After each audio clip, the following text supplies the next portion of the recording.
Shalom, hari ini kita akan bicara tentang authorized to influence. Ya, bagaimana kita diotorisasi untuk mempunyai pengaruh. Ya, kalau bicara otorisasi, yang diperbankan pasti sudah tahu ini. Ya, ada yang kerja di bank, wah. Otorisasi berarti ada orang yang lebih tinggi yang mengizinkan misalnya ada suatu kegiatan atau ini yang bisa dilakukan ya oleh otoritas yang lebih di atasnya. Oke. Lukas 9 ayat 1 sampai 2 tadi Pak Arifin sudah menyampaikan ini luar biasa dan saya kira itu bisa membuat kita lebih mengerti. Lukas 9 ayat 1 sampai 2. Mari kita baca bersama-sama. 1, 2, 3.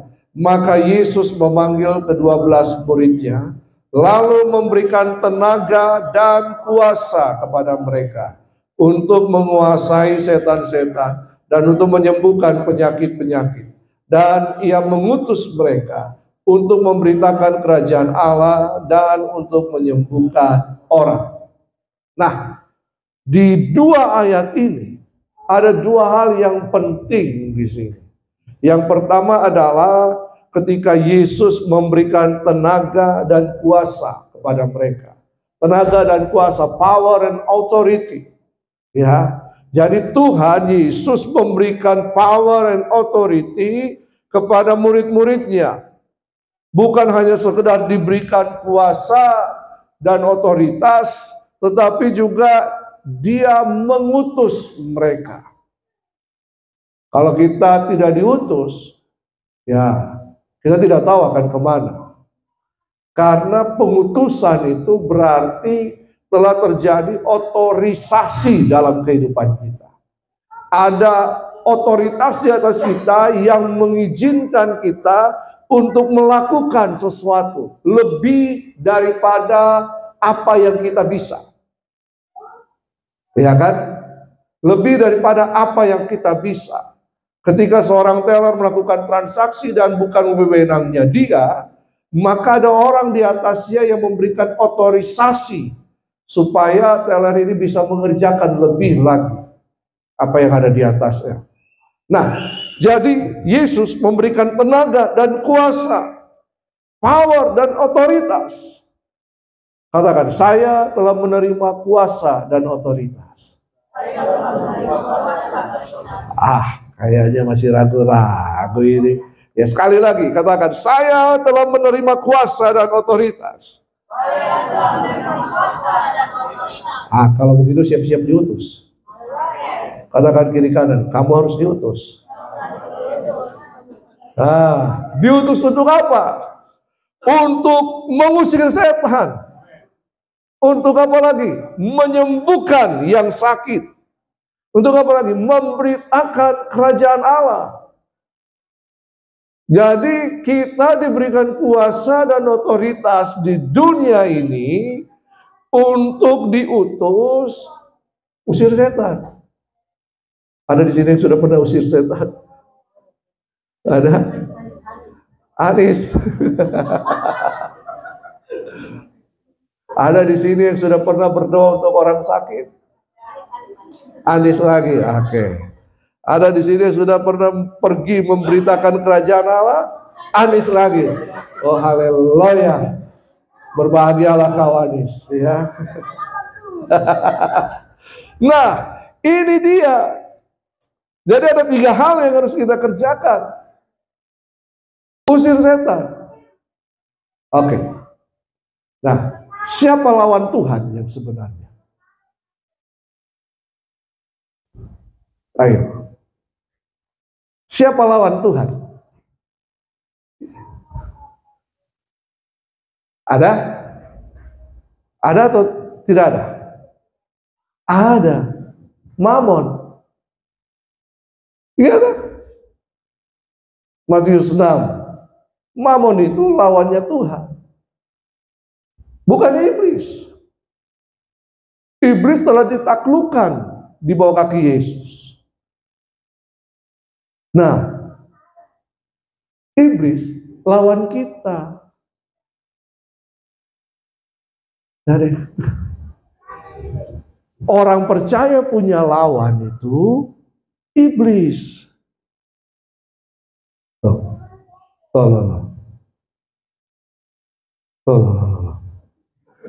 Kok diam? Orang percaya punya lawan bukan sesama. Lawannya orang percaya iblis. Makanya Yesus memberikan kuasa dan otoritas supaya kita mengusir iblis. Mengalahkan iblis. Sparring partner kita iblis. Tidak percaya? Takut? Takut lawan iblis?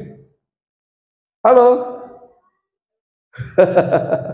Katakan, kamu takut? Hah? Tadi kan kita sudah yakin bahwa kita diberikan kuasa dan otoritas. Siapa yang yakin kita telah menerima kuasa dan otoritas? Yang tidak angkat tangan? Yang tidak angkat tangan? Betul tidak? Kapal wisek. Saudara harus yakin bahwa saudara telah menerima kuasa dan otoritas. Oke. Dalam authorize to influence itu ada satu tema penting di situ adalah proclaiming the kingdom. Memproklamasikan kerajaan Allah itu. Nah, bagaimana caranya kita memproklamasikan kerajaan Allah itu? Ada satu statement berkata begini. Kita bukan saja membawa orang kepada Kristus, tetapi kita membawa Kristus kepada mereka.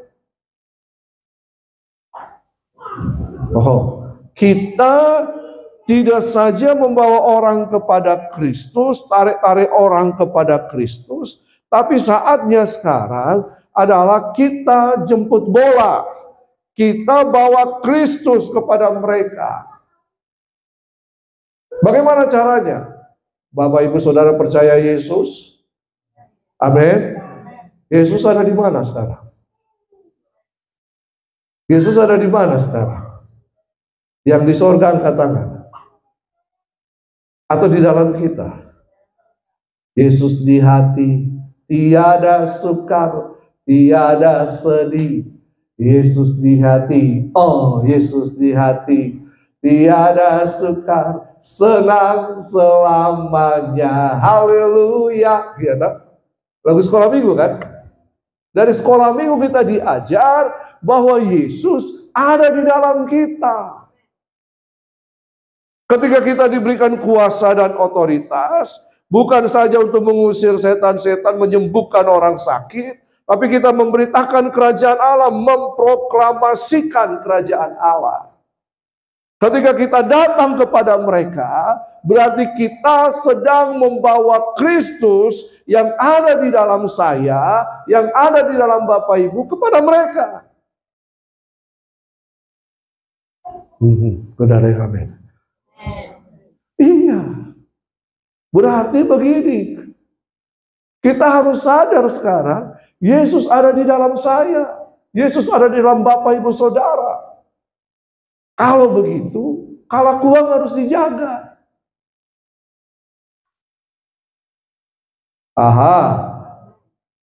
Tidak boleh lagi orang percaya bicara macam-macam sembarangan. Betul? Tidak boleh suka-suka hati kita. Karena kita lagi membawa Yesus dalam kehidupan kita. Paulus mengatakan bahwa kita ini adalah suratan yang terbuka. Orang bisa membaca kehidupan kita. Siapa yang dibaca? Kristus yang ada di dalam kita. Jadi setiap orang percaya harus menyatakan Kristus. Matius 28 ayat 18 sampai 20 bukan berkata bawa mereka untuk datang kepada Kristus. Tapi yang dikatakan pergi, kan? Pergi. Coba kita lihat. Matius 28 ayat 18 sampai 20. Yesus mendekati mereka dan berkata, "Kepadaku telah diberikan segala kuasa eksosia di sorga dan di bumi. Karena itu, pergilah, bukan bawalah." Betul kan? Siapa yang disuruh pergi? Murid-murid Yesus. Siapa murid-murid Yesus di tempat ini? Siapa murid-murid Yesus di tempat ini? Kalau begitu, pergi. Pergi. Pergilah. Jadikanlah semua bangsa muridku. Hanya orang yang sudah dimuridkan yang bisa memuridkan. Betul? Jadikanlah semua bangsa muridku dan baptislah mereka dalam nama Bapa dan Anak dan Roh Kudus. Dan ajarlah mereka melakukan segala sesuatu yang telah kuperintahkan kepadamu. Jadi kita tidak membawa Yesus, membawa orang-orang. Yesus ini, kau yang ngajar sendiri ya. Kau yang muridkan sendiri ya. Tidak. Tidak demikian. Ini tugas kita sekarang. Makanya kenaikan Tuhan Yesus itu mengandung makna yang luar biasa. Bahwa saatnya sekarang gereja Tuhan yang harus bergerak di dunia ini. Berarti gereja Tuhan siapa? Gereja bukanlah gedungnya, bukan pula menara. Apalagi? Siapa gereja? Gereja adalah orangnya. Jadi saya, Bapak Ibu Saudara, adalah gereja Tuhan. Kalau orang selalu memandang gereja bangunan, maka ini bukan gereja. Betul kan? Tapi gereja lebih daripada itu. Gereja adalah eklesia. Apa itu eklesia? Dewan kota. Dewan kota. Di mana tempat untuk memutuskan nasib kota. Saya, Bapak Ibu Saudara, adalah dewan kota. Bapak Ibu anggota dewan ini. Katakan kamu anggota dewan. Iya, kita calegnya, kita anggota legislatifnya kerajaan Allah yang ada di kota Makassar. Jadi kita ini dewan kota, itu eklesia, itulah gereja Tuhan. Nah, jadi ini yang kita harus kerjakan sebagai dewan kota. Kita sudah diotorisasi oleh Tuhan untuk membawa pengaruh. Untuk apa? Memproklamasikan kerajaan Allah. Otorisasi untuk memproklamirkan kerajaan Allah itu telah diberikan kepada setiap orang percaya. Jadi kita ini orang Kristen hanya jago nyanyi. Betul? Betul apa betul? Kalau datang ibadah, lebih banyak nyanyi kan? Makanya istilah dijogetin aja. Gitu ya, ada masalah dijogetin aja. Tapi ini dia, karena kita selalu terpatok bahwa orang Kristen itu harus beribadah, ibadahnya nyanyi. Nah ini dia. Padahal tidak. Tidaklah demikian. Ini merupakan suatu selebrasi, perayaan Tuhan kita. Ketika kita berkumpul bersama-sama seperti ini, kita sedang merayakan Kristus di tengah-tengah kita. Amin. Tapi setelah itu, apa yang harus kita kerjakan? Apa yang harus kita lakukan di dunia ini? Dunia ini telah dikuasai kegelapan. Makanya Yesus mengutus murid-muridnya memberikan tenaga dan kuasa, power dan otoritas untuk mengusir setan. Di mana? Di dunia ini. Kita harus merebut kembali dunia ini. Dunia ini apa? Sistem pemerintahan yang membangun bumi ini. Kita harus rebut kembali. Kita harus menyatakan garam dan terang di situ. Ini tugas orang percaya. Nah, kita sudah diberikan otorisasi. Markus 16 ayat 17 sampai 18 berkata begini. Markus 16 ayat 17 sampai 18. Tanda-tanda ini akan menyertai orang-orang yang, siapa orang percaya? Saya, Bapak Ibu Saudara, kita semua orang percaya. Mereka akan mengusir setan-setan demi namaku. Nama siapa? Nama Tuhan. Nama Yesus. Ini penting. Ada banyak penyesatan. Ya, ada banyak tekanan kepada orang Kristen. Terutama dalam iman kita. Kepada siapa? Ketuhanan Yesus Kristus. Yang kedua adalah kepada otoritas Alkitab. Alkitab, ada banyak orang mengatakan Alkitab hanya berisi firman Tuhan. Maka ketika mereka mempercayai Alkitab hanya berisi firman Tuhan, mereka kehilangan kuasa firman Tuhan. Alkitab bukan berisi firman Tuhan. Alkitab adalah firman Tuhan. Beda berisi dan firman Tuhan. Alkitab itu adalah firman Tuhan.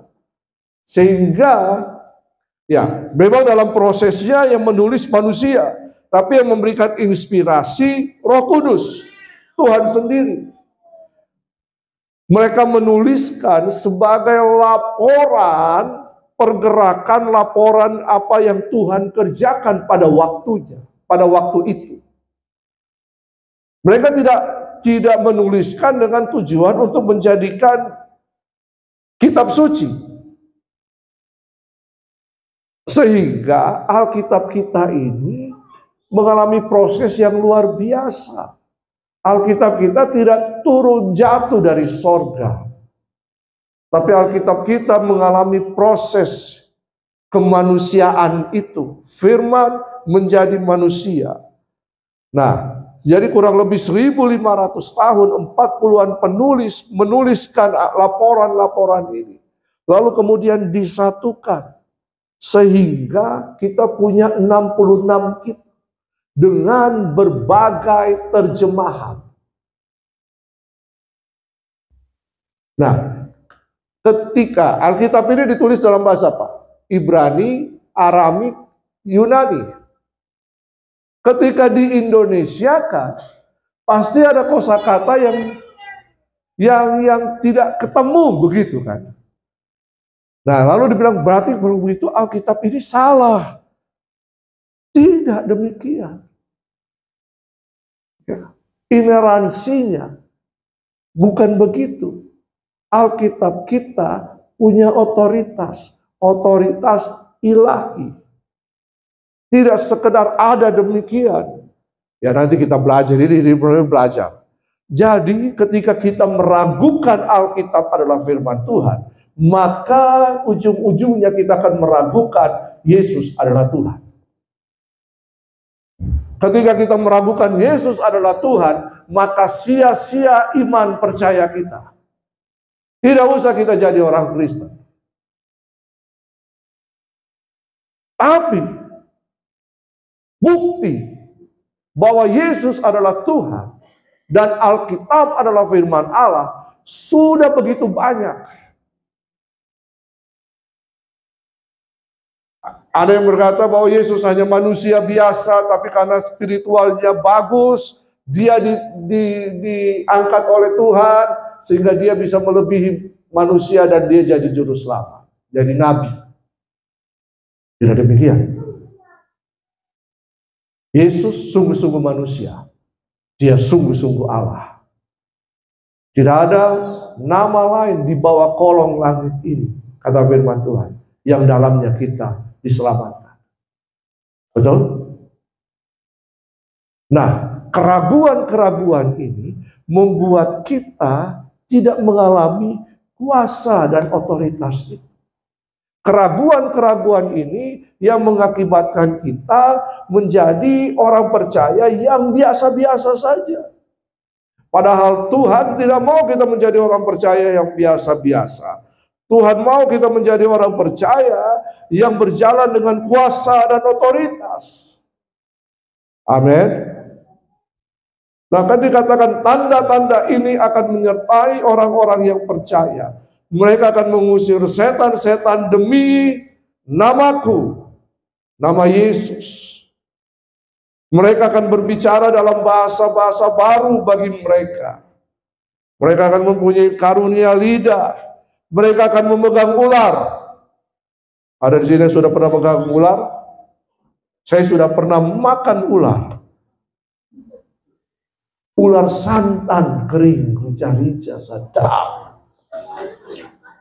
Coba waktu itu Taman Eden ada di Manado. Habis itu ular. Masalahnya Taman Eden di sana, ya. Dan sekalipun mereka minum racun maut, oh sudah banyak kesaksian. Para penginjil misionari ketika mereka masuk ke suku-suku tertentu, mereka diuji, ya. Ketika mereka berdoa mau minum air yang disiapkan, tiba-tiba gelas itu pecah. Ada yang minum. Paulus saja di pulau apa itu saya lupa. Ketika di api unggun, dia tiba-tiba digigit ular. Betul? Orang menduga, oh pasti banyak dosanya ini. Kita sering begitu ya. Kita sering menjudge orang, dia celaka itu mungkin banyak sekali dosanya, kepala batu itu apa semua. Ya, kita jadi hakim untuk saudara-saudara kita. Ya, mereka akan meletakkan tangannya atas orang sakit. Saya tidak mau berdoa untuk orang sakit, Pak. Karena waktu saya berdoa orang sakit tidak lama dia mati. Jangan takut. Tugas kita hanya berdoa. Pekerjaan selanjutnya Tuhan yang kerjakan. Amin. Jadi jangan takut sekarang untuk berdoa untuk orang sakit. Ya, biar dia mati, dia sudah sembuh total, ya kan? Puji Tuhan. Jangan takut. Ya, ada banyak kesaksian temannya Pak Frans itu. Ketika dia pergi dalam perjalanan pulang ke kantor, orangnya meninggal. Jangan takut. Jangan ragu. Tugas kita kerjakan. Usir setan, usir saja. Doakan orang sakit, tumpang tangan. Ini perintah firman Tuhan. Jangan takut, jangan ragu. Mau ke kamar mandi tengah malam sendiri, jangan takut. Orang Toraja itu paling berani. Haleluya. Ada mayat di rumahnya, dia tetap ingin dia tengah malam kamar mandi. Belajarlah kepada orang Toraja. Yang mana itu? Istri saya juga Toraja, Bapak Ibu. Ya, ada 50% dia Toraja. Haleluya. Nah, jadi otorisasi itu diberikan lewat apa? Satu, Yesus Kristus. Yesus Kristus sumber kuasa dan otoritas. Lalu kemudian melalui Roh Kudus. Matius 28 ayat 18 tadi sudah kita baca. Yesus mendekati mereka dan berkata kepadaku, telah diberikan segala kuasa di sorga dan di bumi. Kuasa atas bumi, atas dunia ini pada mulanya dipegang oleh Allah sendiri. Lalu kemudian menciptakan langit dan bumi, menciptakan manusia, lalu kuasa otoritas itu diberikan kepada manusia. Jadi sebenarnya manusia punya kuasa otoritas atas bumi ini. Kita punya kuasa atas ciptaan Tuhan. Ikan-ikan di laut, ikan-ikan di meja, burung-burung di udara, binatang merayap melata, kita punya kuasa. Makanya ketika Adam di Taman Eden, ya toh, harimau, singa, buaya, semua tunduk dalam perintah Adam. Kita punya kuasa. Kita punya kuasa atas tanaman tumbuhan. Kita punya kuasa. Ada teman saya, dia ada pohon mangga di rumahnya. Lalu dia bilang begini, waktu awal-awal tidak mau berbuah. Saya bicarai, saya ancam. Kalau tidak berbuah, saya potong kok. Tahun depannya berbuah. Nah, kita punya kuasa untuk itu. Saya juga mencoba-coba. Ada satu pendeta dari Belanda. Ketika kami duduk makan bersama, lalat banyak. Dia bilang, "Hei, lalat, tempatmu bukan di sini, tempatmu di sampah." Bisa kita perintah? Bisa? Bisa. Nah, kita punya kuasa. Tapi kemudian begini, manusia jatuh dalam dosa. Apa yang terjadi ketika manusia jatuh dalam dosa? Kita jadi budak iblis. Kita ini Adam itu dilucuti kuasanya, diambil paksa oleh iblis. Maka iblis sekarang punya kuasa. Tapi kemudian kematian Yesus dan kebangkitan Yesus merebut kembali kuasa yang iblis telah rebut itu. Makanya Yesus berkata, "Kepadaku telah diberikan kuasa." Jadi Yesus mengambil kembali kuasa dan otoritas itu. Exousia yang seharusnya Allah punya, kuasa yang seharusnya Allah punya, yang sudah diberikan kepada manusia lalu direbut lagi oleh iblis, sekarang diambil kembali oleh Yesus. Tapi apakah hanya sampai di tangan Yesus? Tidak. Pak Arifin tadi berkata bahwa dalam Lukas itu ketika itu Roh Kudus belum turun. Maka Yesus memberikan mereka tenaga dan kuasa. Tapi kemudian Kisah 1 ayat 8 berkata begini. Ya, Kisah 1 ayat 8, "Tetapi kamu akan menerima kuasa, exousia yang diberikan kepada orang percaya, menjadi dunamis, kalau Roh Kudus turun ke atas kamu. Dan kamu akan menjadi saksiku di Yerusalem dan di seluruh Yudea dan Samaria dan sampai ke ujung bumi." Kita bisa bersaksi kemana saja, tapi kalau kita tidak diotorisasi dengan Roh Kudus, perkataan kita perkataan yang biasa. Amin. Amin. Tapi ketika kita dipenuhi oleh Roh Kudus, coba lihat para murid-murid di dalam Kisah Para Rasul, ketika mereka dipenuhi oleh Roh Kudus, tampillah Petrus sekali berkhotbah, 3.000 orang bertobat. Kita berkhotbah 3.000 jemaat, untung-untungan 1 bertobat. Haleluya. Saudara, lihat, kalau Roh Kudus menguasai kehidupan kita, dipenuhi Roh Kudus itu berarti kita dikuasai hidup kita oleh Roh Kudus, maka kuasa itu akan keluar dan kuasa itu akan mengubahkan banyak orang lewat kesaksian kita. lewat penumpangan tangan kita. Lewat apa lagi? Kita usir setan. Ada orang yang coba-coba usir setan tanpa diotorisasi oleh Roh Kudus. Siapa itu? Anak-anak Skewa.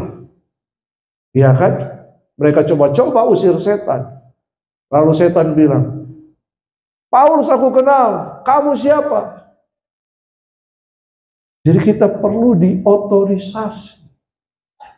Kita percaya Yesus, Roh Kudus memenuhi kehidupan kita. Tapi yang kedua, harus taat. Nah, ini dia. Ini penting. Ketaatan. Ketaatan itu penting.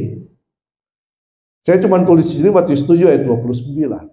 Tapi kalau Bapak Ibu baca ke atas, Yesus berkata, bukan setiap orang yang berseru-seru, aku sudah mengusir setan, aku sudah bernubuat. Mereka tidak masuk dalam kerajaan Allah. Tapi siapa yang masuk dalam kerajaan Allah? Yang melakukan kehendak Tuhan. Yang melakukan kehendak Tuhan. Nah, lalu pada ayat terakhir, di situ dikatakan, ia mengajar mereka sebagai orang yang berkuasa. Tidak seperti ahli-ahli Taurat mereka. Yesus menyatakan sendiri sebagai pribadi yang menaati kehendak Bapa. Apakah Yesus bisa saja tidak datang ke dalam dunia ini, ke dalam bumi ini? Bisa kan? Bisa. Tapi dia menaati kehendak Bapa. Bahkan Filipi mengatakan dia melepaskan semuanya, menjadi manusia, bahkan sampai menjadi hamba, mengosongkan dirinya, dan taat sampai mati. Nah, orang yang taat. Apa bedanya Yesus dan orang Farisi, orang ahli Taurat? Yesus mengajar dengan kuasa. Orang ahli-ahli Taurat mengajar dengan kepintaran mereka. Yang banyak mengubah kehidupan orang Israel siapa? Yesus kan? Ahli-ahli Taurat bukan. Justru dikatakan ahli-ahli Taurat lebih banyak membuat orang-orang Yahudi itu menekan mereka dengan segala macam hukum. Yesus mengajar dengan kuasa. Kenapa? Ada ketaatan. Melakukan kehendak Tuhan itu sama saja dengan ketaatan. Dalam terjemahan VMD. Jadi otorisasi ini akan bekerja kalau kita taat kepada firman Tuhan. Iblis mengatakan, Paulus aku kenal. Apa yang dikenal dari Paulus? Ketaatannya dia. Iya kan? Nah, terakhir. Tujuan otorisasi adalah untuk memproklamirkan kerajaan Allah kepada dunia. Siapa di sini yang mau masuk surga?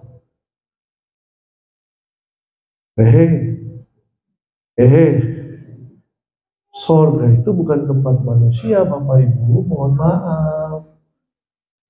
Surga itu tertutup untuk manusia tinggal selamanya. Surga itu adalah tempat kediaman Allah. Kerajaan surga adalah dinamika pemerintahan Allah atas semesta, atau pengaruh kerajaan Allah atas semesta ini. Tapi apakah kita tidak ke surga? Dalam fase Yesus datang kembali kali yang kedua, itu ada dua fase. Fase pertama, Bapak Ibu percaya Yesus akan datang? Betul? Ada pertemuan di udara, pertemuan yang manis. Saya rindu bertemu di sana, jauh di udara. Siapa yang bertemu di udara? Jadi ketika Yesus datang di awan-awan, kali yang kedua, fase pertama, itu kubur-kubur akan terbuka. Kubur-kubur siapa? Orang percaya. Mereka akan bertemu Yesus di awan-awan. Lalu kemudian orang-orang percaya yang masih hidup diubahkan dalam sekejap mata memakai tubuh kemuliaan ketemu Yesus di awan-awan. Ini banyak pertemuan ya di angkasa permai. Lalu kemudian Yesus dengan yang semua ini bangkit pergi ke surga. Untuk apa? Untuk menghakimi orang-orang yang bangkit ini, yang mati semua, yang bangkit, yang kita yang diubahkan untuk terima mahkota. Setelah itu apa? Setelah itu Yesus turun lagi bersama mereka ini, orang-orang saleh ini. Mungkin kita juga terhitung di situ semua. Turun menjejakkan kaki di Bukit Zaitun. Kedatangan Yesus pada fase yang kedua. Setelah itu kita tidak ke surga lagi. Kemana kita akan pergi? Ke langit dan bumi baru.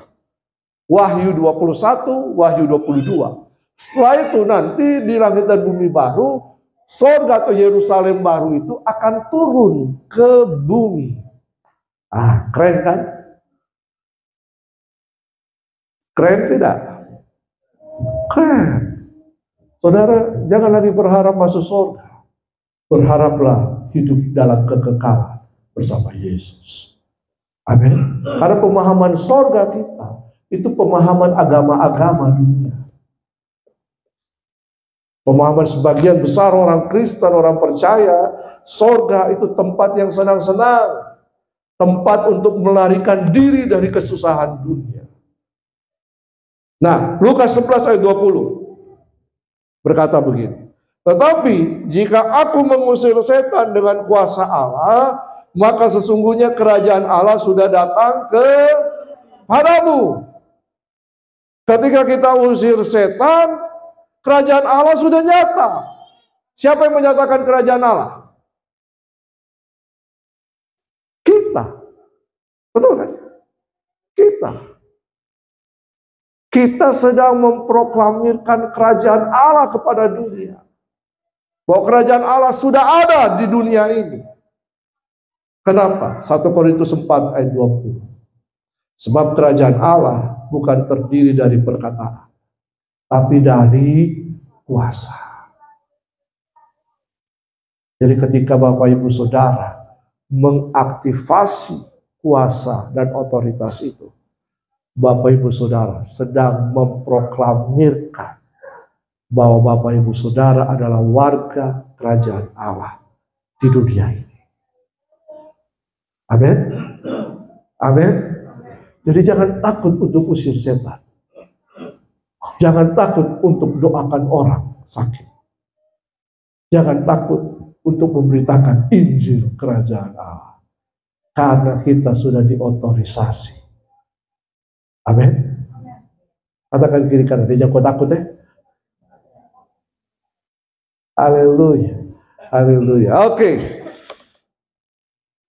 Kebenaran firman Tuhan selesai. Mari kita berdoa, kita bangkit berdiri. Ketika kita percaya Yesus, Roh Kudus ada di dalam kita. Roh Kudus ada di dalam setiap orang percaya. Tapi begini, apakah kemudian Roh Kudus itu menguasai kehidupan kita? Itu jadi pertanyaannya. Bagaimana cara Roh Kudus menguasai kehidupan kita? Dia harus datang dan memenuhi kehidupan kita.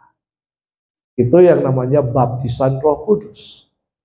Dan kita harus mengalami kepenuhan Roh Kudus setiap saat. Sehingga kita berjalan dalam kuasa dan otoritas Tuhan. Nah, bagi Bapak Ibu Saudara yang belum pernah mengalami yang namanya dipenuhi oleh Roh Kudus, ini saatnya. Ketika Yesus naik ke surga, Dia mengutus Roh Kudus ke dalam dunia. Kita ada di masa-masa di mana para murid sedang berdoa. Kita ada di masa ini. Setelah 10 hari dari kenaikan Yesus, maka Roh Kudus dalam Kisah Para Rasul 2 dicurahkan kepada murid-murid. Dan saya percaya pada waktu itu dan peristiwa itu, kepenuhan Roh Kudus tidak hanya terjadi pada waktu murid-murid. Karena setelah itu para murid-murid pergi kemana-mana, Roh Kudus bekerja untuk mereka-mereka yang baru percaya, dipenuhi. Dan saya percaya kita ini masih hidup dalam perjanjian baru. Kuasa itu belum berhenti. Pekerjaan Roh Kudus belum berhenti. Yang rindu sekarang, kalau mau rindukan, katakan sama Roh Kudus, Roh Kudus,